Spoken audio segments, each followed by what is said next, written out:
Hello, everybody. Welcome back to Dice Masters with James and Zach. I'm Zach. And I'm James. Hello. And this time we've got another combo for you.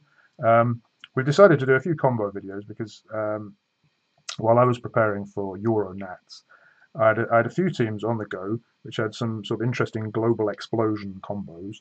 But I got a bit busy actually preparing for Nats and we never made the videos. And then afterwards, for reasons we won't go into here, I didn't really feel like making the videos. So we're going to revisit them and maybe some others that I didn't think of as a series of little combo videos. This one is one that I did actually trial out when I was preparing for Nats. I remember you tested it against me. Yeah. I also tried it against Patrick. We'll come back to him later. And I think, I know that Steve, hi Steve, he played it against me a few times and kicked my ass. So we were thinking about this. In the end, we didn't go with it because it seemed a little bit unreliable. Not the sort of thing you want to take to Nats, but actually. Not as unreliable as you'd think. No. Okay, so basically it works like this. We've got Copper Dragon. Copper Dragon is super interesting because it costs only 4 and it's got a massive arse. On its top level, it's got stats of 2, 4, 8. I think Blob is pretty good in that respect, but what Blob doesn't have, which we'll come to later, is Breath Weapon, which might be important. So we've got a cheap die, which has got a massive stat in the back. But in the back is not going to help us kill people.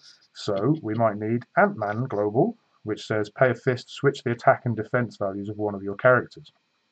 You could also use Kal-El, but Kal-El is not just your characters, but also the opponents, which means that it could be used against you. So we're going with Ant-Man, which means we're going to need fists, which we'll come to later. Okay, so we've got a way of getting a big, fat 8, and we can put that into attack using Ant-Man. That's great, but 8 is not enough to kill people. We need more. There are several ways of doubling things in Dice Masters. Not a huge number, but one of them is the Colossus Phoenix Force Global, which says, once per turn, pay 2 fists, double the attack and defense of one of your Phoenix Force dice in the field. Lovely. I like doubling. So doubling 8 would get us to 16. That's nearly death. But obviously Copper Dragon, as far as I know, is not a Phoenix Force character, so we'd have to give him somehow that affiliation. Now, it's relatively simple these days to give things Avengers affiliation with the ID card. But back in the day, the way to give things affiliations of your choice was Infiltrate. Infiltrate is a basic action, which costs only 3, and it says target character gets +3 defense and gains 1 team affiliation of your choice until end of turn.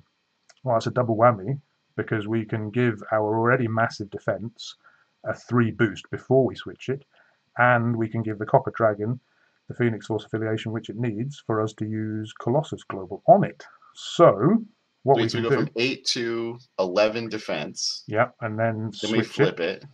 Yep. And then double it to 22. Yeah. Well, that'll get you there, right?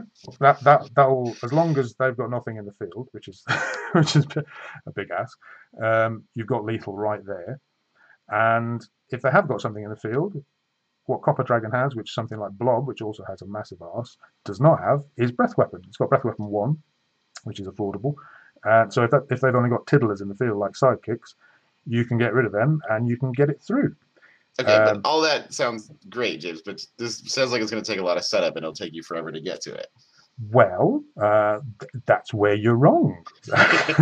Because we've got these days, it was in fact the case back in the day that this was quite energy intensive and you required a lot of rolls to go right to make this work.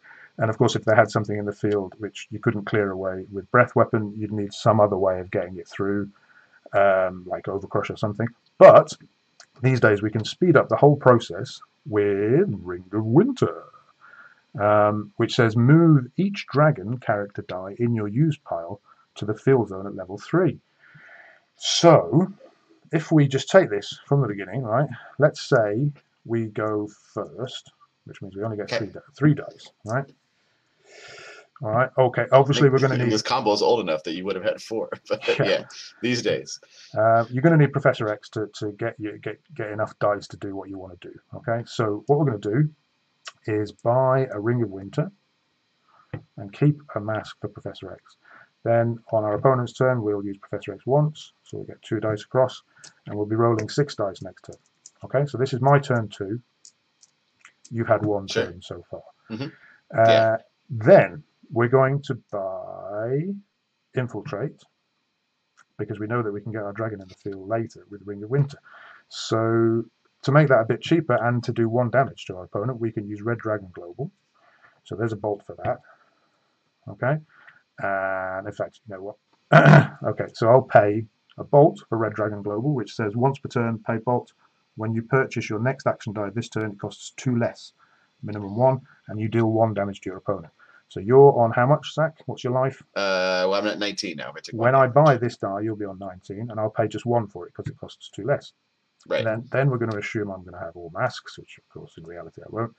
And then we're going to PXG on Zack's turn a bunch. So Zack will have his second turn. Sure. Field some sidekicks maybe. When he passes priority, I'm going to PXG loads. Whoa! I'll lose a die. Yeah, that was there. And then that one. And then that one. Okay, so I'm going to actually over ramp. So I will have, how many dice? 7 dice here from PXG. From my bag, I will draw these. I don't have enough, so I'll take a bag burn. So what's the score now? We're both at 19. Both at 19, and I've got 1 generic energy. Sure. Okay. Then, obviously, I'm going to roll the actions to action phase. Why would I not? Let's just say I've got lots of question marks. So what do I need to do? I need to buy my dragon. Okay, I'm going to put him here. And then I'm going to use Ring of Winter to put him in the field on level 3. Just what you need. 2, 4, 8. Yeah. I've got 1 generic, and I've got some handy question marks. Excuse me. I'm going to use this to give. This is Infiltrate. I'm going to use this to give the Dragon Phoenix Force affiliation. And +3 defense. And +3 defense. So he's got 11 defense, and he's a Phoenix Force character. Now I'm going to use the Ant-Man Global, 1 fist, to swap his attack and defense. So what's his attack? 11. 11. And now I'm going to use 2 fists to use the Colossus Global. So what's his attack? 22. 22. Right. Remember, you've only had 2 turns. This is my 3rd turn. Yes, even if I bought a couple of things, I probably haven't gotten them out in the field. I might not even have refilled my bag yet. So let's say maybe you've fielded a sidekick. I can use this. Okay, I can attack. I've got 22 attack. I've already done 1 damage to you through Red Dragon. Yeah. When he attacks, I can use Breath Weapon using my generic energy. So if you've only got 1 defense characters in the field, then they're dead. And he's going through unblocked. But what if you have something nasty like Blink Transmutation or Kate Bishop Global? Hated globals. Yes. Well, I can use the counter to that, which is Doom Caliber Knight Global. Yeah. Because we're in Global Explosion now. We don't have to worry about modern. So you need 4 fists here to do all the fist globals. Or question mark. Yeah, that's true. And Doom Caliber Knight says, pay a fist when you attack. Your monsters cannot be the target of action dice or card abilities. So you can't. Yeah, no more blinking or flipping or Splinter's teachings or anything. Yeah. No, but if you had a psychic, I suppose you could Splinters teach me before I attacked, which would make me a very sad. Yeah, that's true. But that deals with most of the problems. And then I've got 22 going through, and you're on 19 life, and you're dead, mate, on turn 3. Got turn 3. I haven't even had a turn 3. I've only had 2 turns. So there you go. Yeah, I mean, it does look easy, but you're right. I mean, you have to get a lot of masks, then you have to get a lot of fists. But it is certainly possible. 22 damage on turn 3. Wow. Let's be clear. If I could put my dice on whichever faces I chose, I would win more games of dice battle. That's true.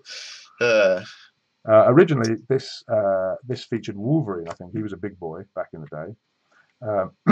He doesn't need his attack and defense flipped because the rare Wolverine from AVX, formerly Weapon 10, when he attacks alone, he gains 4 attack and 4 defense. So there he's got 12 attack, which doesn't need flipping.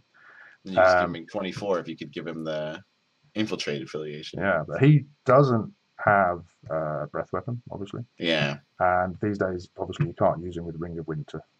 But yeah, that's true. He was good back in the day. I think it was Patrick again. Hello, Patrick, once more. I think it was his idea to use Copper Dragon because I played this against him after I played Zack when I was practicing, and it turns out that I was playing him with his own combo. Maybe one thing to add, Zach, you wanted to say something about since we've got Ring of Winter. Oh, I mean, you could certainly, if that first turn combo doesn't fire off, you've got Ring of Winter already on the team, so you could certainly use something like Gold Dragon. Um, and you've got another team slot available, so that could fit in there, or you could put a Shriek in or something. And you've also got another basic action slot, and so you could use something like Magic Missile if you wanted to help ping off defenders, or some other way of getting your characters out into the field. But you've got a little bit of a flex spot. It does take up most of the spots on your team, though. Yeah, it's a bit of an all-in thing. Also, for basic actions, you could have a bit of Hulk out or something to give Overcrush. If you miss your turn 3, you can still have a big dragon sitting in the field. Of course, Yeah, you need to hit Infiltrate at the right time, which is a bit of a pain. But still, yeah. you've still got 8. Still got a big arse. So that's that. Yeah. Seems like it could work, like most of our combos. I believe Keith McGee, I think that's his name. Hello, Keith. I think he played this in the recent Golden 2-team takedown. I think he did. I think he did pretty well with it. So it does work. Yeah. I feel like it's the kind of thing where, like if you go to a tournament, it'll probably work the first time, right? Like, because nobody will know what to expect. And then the second time you try it out, it won't quite be the same. Yeah, I thought the same, and then I played Steve online in preparation for Nats, and he whooped me with it 2 or 3 times in succession. I'm thinking, what the? I mean, it's Anyway, hard to do a lot when you only get 2 turns to react, right? I mean, this is even with, the PXG, being able to go insane. You could buy something turn 1. Even then, I don't think you can get it out turn 2. So maybe if you had chalkboard, I guess you could buy something turn 1 and get it out turn 2. yeah, But it would be your only real defense. maybe Splinter's teachings, as we mentioned, or your opponent just missing their rolls, which probably Yeah. might happen. Actually, what the real counter to this is rigorous training, the sidekick card, so that all the sidekicks have 2 defense. You'd be kicking yourself that you didn't bring rigorous training next time you play. Okay, well, hope that's been interesting and useful, and we'll see you next time, maybe with another combo or another bit of team play. Enjoy and take care. Yeah, bye everybody.